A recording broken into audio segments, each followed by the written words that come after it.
今日咧嚟到中半山嘅老牌豪宅御花園，成個中半山咧少有咧可以步行到咧金鐘嘅屋苑。咁呢度咧既有半山嘅寧靜咧，亦都有交通方便嘅優點，同埋咧前面咧面係一個大中環嘅景觀。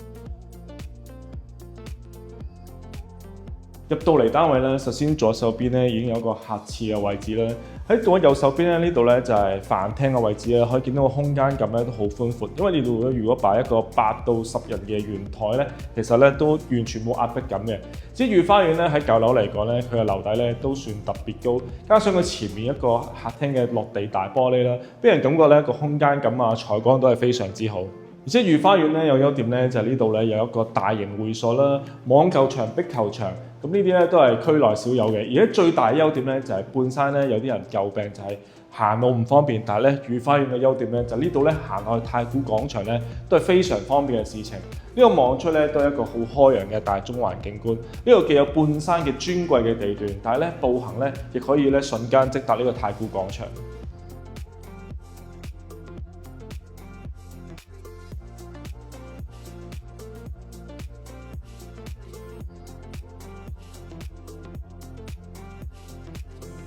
我哋入到嚟廚房啦，呢度咧係一個 L 型嘅設計咧。其實咧周邊咧再重新裝修做翻啲櫃咧，其實可以好多儲存空間或者工作台咁樣樣。再過去咧就係啲老牌豪宅咧比較少有嘅一個露台空間，咁喺度晾衫啊，咁咧都係好好用嘅。呢個單位實用面積咧係1100幾尺啦，而且咧係同區非常罕有嘅1100幾尺，開一個2房2套嘅設計，非常奢侈。我哋首先參觀第一個房間啦，可見到呢間房咧有少少唔規則，但係咧勝在咧佢每間房同埋洗手間嘅空間感咧都係非常大嘅。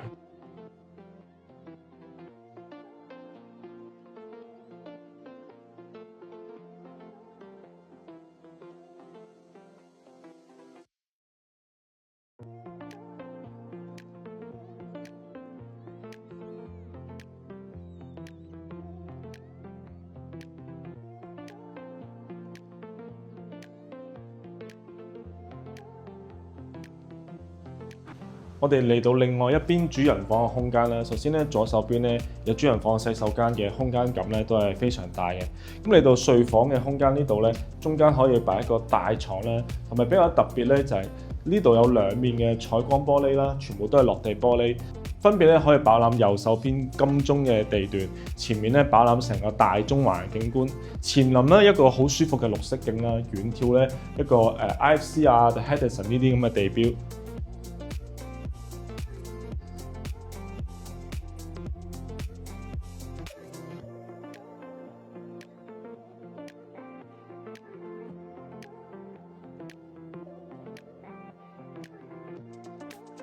都想睇樓或者攞多啲資料嘅朋友咧，歡迎聯絡片中嘅電話。咁要睇完呢段嘅朋友咧，希望多多支持，可以訂閱我嘅頻道。我哋下次再見。